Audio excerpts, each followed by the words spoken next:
Hello and welcome back to the Women's Football Chat. Today we're here to break down the Women's FA Cup final as Manchester United finally laid their hands on some silverware. Mark Skinner got to win a trophy. Harry, a big occasion for United and for Skinner. Yeah, I mean, first of all, brilliant, brilliant game, brilliant atmosphere, great spectacle. And as you say, Skinner and United finally get some silverware. He looks so happy with himself. And you've got to give credit to United. Rightfully so. They went on a good run. They beat some big teams on the way. They were brilliant on Sunday, and they thoroughly deserved to win the FA Cup. Yeah, flawless performance really from Man United. Tottenham didn't register a shot on target for most of the game, and they didn't really offer much of a challenge to Manchester United. United, well, they overwhelmed Tottenham. They played the better stuff. I think a lot of it was Tottenham feeling the nerves. They definitely felt the occasion because they weren't playing out with the usual style that they do. They weren't playing with the usual confidence and aggression that they do, and they weren't moving the ball with the same zip. So they did consequently keep losing possession when they tried to come forwards. United then were allowed to just keep putting pressure on Tottenham, and eventually Tottenham cracked. But ultimately, all four of the goals came from quite avoidable circumstances. You had the Ella Toone one where if Tottenham had someone marking her or someone got tight to her and put a challenge in, she doesn't score from range. A brilliant strike, take nothing away from her, but that's not a tactical masterclass. She hit one from range. And then you had Rachel Williams, who could have had about a hat-trick of headers, scored a header to make it 2-0. Then Rebecca Spencer passed Lucia Garcia one, and then by the fourth, Tottenham had given up. Yeah. And Nelson was able to bring a ball down the box, touch it down to Garcia, and she smashed it home. But it definitely felt like all the goals were avoidable. So it wasn't a hugely tactical game. And again, it does feel that United relied too much on their individual quality rather than them being a tactically well-drilled team. Yeah, and I do think, I do like to look at the what-if sometimes. And, I mean, that goal for me from Toone on the stroke of half-time was absolutely pivotal. Because, to be honest, yeah, I think United were the better side first half by quite a way. But both sides were still nervy. The fact that United had missed so many chances showed that they weren't comfortable in the game yet. Both teams had a few sloppy passes. And I do think if it was 0-0 at half-time, Tottenham could have got in there all square and maybe gone again. But that Toone goal, I think, really set the tone for the second half because United came out, they looked a lot more calm, they played much better football, and they really took the game to Tottenham. Very, very different to that second half, but to that first half. So I do think that Toone goal was a huge goal on the second half. I mean, an absolutely magnificent strike, and I mean that's what she's capable of, isn't it? But for Tottenham, it'll be frustrating because for me, they were only in that final for 47 minutes, and then it was gone from them, and that was really that was not good enough for me. But yeah, United used that goal as a springboard. Second half came out with a much better side. Scored some really nice goals and took the win. Yeah, for me, Tottenham weren't in the game at all. They didn't really turn up. They didn't execute their game plan very effectively. They didn't really get the ball into attacking areas. Didn't really create chances. So it's a frustrating one. I think it's a real shame we didn't see a more competitive game because these two sides met at the Lay Sports Village a few weeks ago, the start of April, and it was a really, really competitive fixture. It was 2-2. Tottenham were arguably the better side on the day, and United got quite fortunate. But it's the complete opposite here, where Tottenham just didn't show up at all. And if anything, United could have had a hell of a lot more. Tottenham just didn't go forwards and were way too porous in defence. It definitely felt like the nerves got to them because the errors they made were quite simple, quite basic errors. I mean, Sumanen desperately throwing in a challenge and then leaving Ella Toone unmarked because she can just shimmy past it. It was really, really excellent game reading by Ella Toone. And then one of the defenders has got to step up. No excuse for standing on the edge of the box and watching as she curls one top corner. So wonderful strike, but Tottenham could have dealt with it. Yeah. It was an afternoon of what-ifs for Tottenham because they're clearly a very decent outfit, but perhaps not quite at the level required yet. But obviously, fantastic achievement for Manchester United, and I commend the players greatly. They've deserved this. They came so close last season, both in the WSL, finishing runners-up to Chelsea, and in the Women's FA Cup, where they were runners-up to Chelsea. So they've definitely, been quite good over the last 2 years. This season's been very difficult for United, dumped out early of the Champions League. They're fifth in the WSL, and unless Liverpool lose to Leicester and United beat Chelsea, they will finish fifth now. And for me, that's a really poor WSL showing. So they had to win this. And, well, they did, in emphatic style. Let's talk about then the future for United and mainly for Skinner. His contract was set to expire this summer. Do you think he'll be offered a new one now? I mean, I'd expect him to. There was a few rumours that he had been already prior to the cup final win, but for me, it's an interesting one because last year, obviously, they were trophyless, finished second, and were lost the FA Cup final to Chelsea. That was a very good season. There's tons of progress. Yeah, 100%. Then went fifth in the league this season, or fourth potentially on the final day. Really, really poor showing. But the fact they've got a trophy is absolutely massive because, as you said, it has been it is a very, very long time since a side other than Arsenal, City, and Chelsea have won a trophy. For United and for Skinner to be that team, that is a huge landmark. That is a huge moment for the side. And I mean, I'm not his number one fan, but for me, I think it'd be quite harsh if they didn't offer him a new contract. He's done well this season. Yes, they've been pretty poor in the league, but he's brought home silverware. Yeah. Which is a very, very rare occasion when you play up against Chelsea, City. I mean, they beat Chelsea to get here. Tottenham, I'd expect it better. They beat City in the quarterfinals. Yes, it was on penalties, but they played well. But Wembley got the better of them. United showed and Skinner showed that doesn't happen to them. That doesn't happen to him. And yeah, I think he'll be very unlucky if he doesn't get a new contract offer after this game. Yeah, I think you have to take their trials and tribulations of this season with a bit of a pinch of salt, or a handful of salt, if any, because they have had a lot of mitigating circumstances. At the start of the season, they lost arguably their best player in Alessia Russo, and they failed to adequately replace her. I don't think Heisei has by any means replaced what they lost in Russo. I think Toone, as a consequence, has definitely gone downhill this season. I don't think signings like Miyazawa have worked out. I know she struggled with injuries, but she's not really played. Melvin Mallard was a good signing and looks a good player, but hasn't really been played enough. So they did fall short of what they should have done in the transfer market last summer. They're going to face further troubles this season because, Mary Oates' future is up in the air. I wouldn't be surprised if we see Katie Zellum leave in the next few years. Ella Toone, maybe to Barcelona. That's been linked. To Bayern Munich, that's been linked. So United are going to face a struggle to keep hold of some of their best players.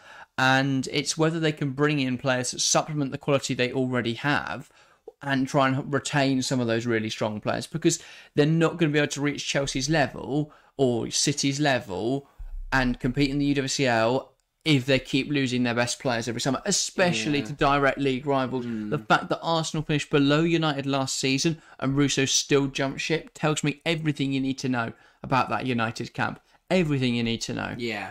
So I think there's still so much work for them to do, and it's about recruiting really smartly as well, because you look around, Vivian Miedemar's just been released from her Arsenal contract, or will be released at the end of the season. That's an obvious bit of business to try and get over the line. Yes, you might face challenges from Bayern Munich in the NWSL.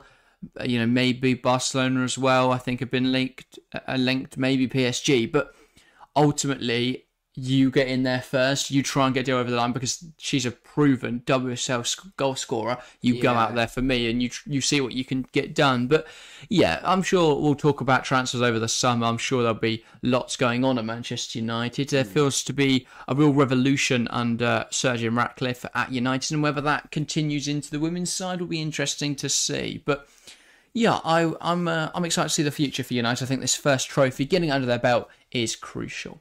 Let's talk Tottenham as well then. What does this final mean for Tottenham? Yeah, I mean, for me, Tottenham going into this game, no matter whether they lost or won, was always going to be an achievement. They knocked out Man City on the way to get here.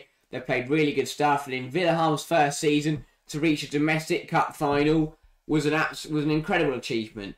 And I do think they've had a good year. 6th in the WSL at the moment. FA Cup finalists. That's not bad reading at all. I think the only frustrating part will be is that they were so poor in that final. They did not turn up. If they'd turned up, given it everything, and only lost 1-0 to an Ella Toone screamer, I think they'd 100% taken that and held their heads high and say that they did what they could. Yeah. The manner which they lost was very frustrating, but I don't think we can allow that to.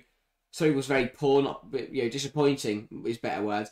It was disappointing, but I don't think we can let that overshadow the work that Villaham's done, the season that they've had. Huge step up from being a pretty one of the lesser sides in the WSL to being up there in mid-table. They challenged United and Liverpool at times this year for those 4th and 5th spots. Eventually, fallen away a little bit, but 6th in the WSL, FA Cup finalists. That is a marked improvement from Willenham, and I think him, his coaching staff, and his side can be very happy with what they've accomplished this year.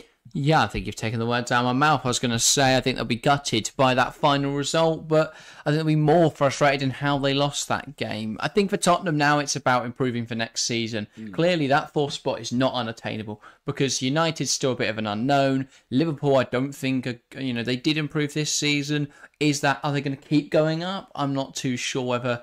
Because I think that currently Liverpool have overperformed my expectation of them. I think Tottenham have been better than Liverpool this season, but Liverpool found a way to get results in games that Tottenham perhaps haven't. I think that 4th spot is definitely up for grabs next season. I still think Chelsea with a new manager will be right up there. I think Arsenal will keep Eidevall and they'll still be right up there. I think City and Taylor will still be right up there. But with the Europa League coming the season after, that 4th spot suddenly going to become really, really important for European qualification. And I think there's a real opening there. I don't think United are in, as I said, I don't think United or Liverpool are in secure spots. And we don't really know what's going on with Aston Villa at the moment. It looks like Carlo Ward is leaving. So there's a huge up in the air at the moment about who's going where.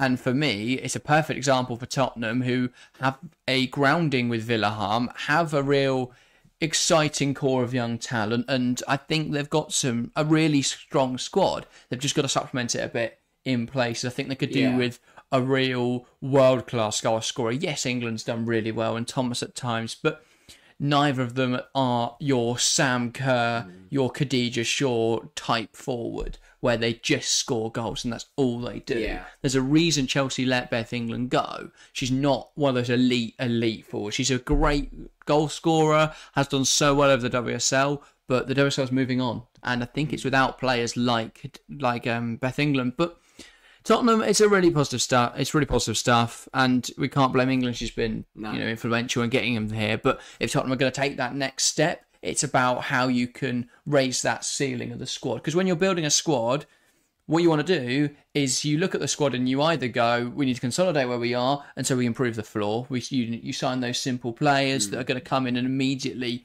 just solidify where you are, or you go, we've got a really strong core. Now we need to raise that ceiling. Now we need to bring in some of those world-beating players. And for me, that's what's next for Tottenham. And you can do that in one or two ways. A lot of what they've done so far is buying young players who will become those ceiling raisers. Players like Matilda Wimberg could go on to become one of the best players in the WSL. I think there's a lot of promise there in signings like that.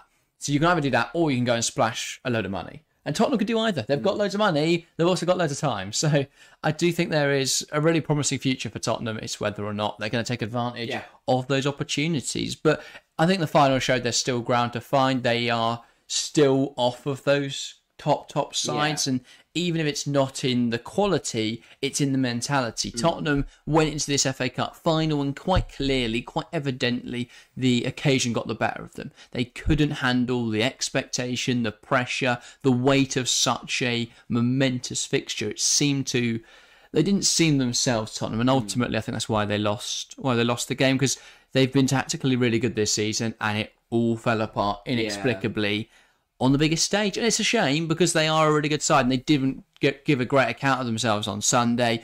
But I think Willenham and Tottenham will be here again. I think Willenham's here for the long haul. I think Tottenham are here to stay now as one of the elite sides in the WSL. So, really exciting things to come for the Lily Whites. I think we will definitely see them on a stage like this again. But yeah, this year, it's Man United's year. They did really well. They won the FA Cup. It's the first time since 2014, when Liverpool won the WSL, that someone other than Chelsea, Man City or Arsenal has won a domestic competition in England, which is an incredible run for those three sides and a really positive sign that WSL is moving in a great direction where it is becoming a bit more competitive, where we have got loads of teams competing. So, yeah, I'm really excited for the future of the women's game. And, well, we've still got 1 week left of the WSL season. We still don't know who's going to be crowned champion. It's going to be between Chelsea and Arsenal.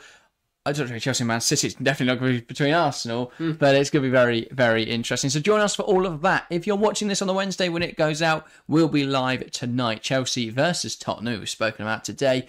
that Chelsea need to win. If not, City are the favourites for Saturday. And speaking of Saturday, join us there. We will be live 30 minutes before kickoff. And then, of course, we will be covering every game we can. We're keeping eyes on all the matches. I think we'll probably watch Chelsea Man United.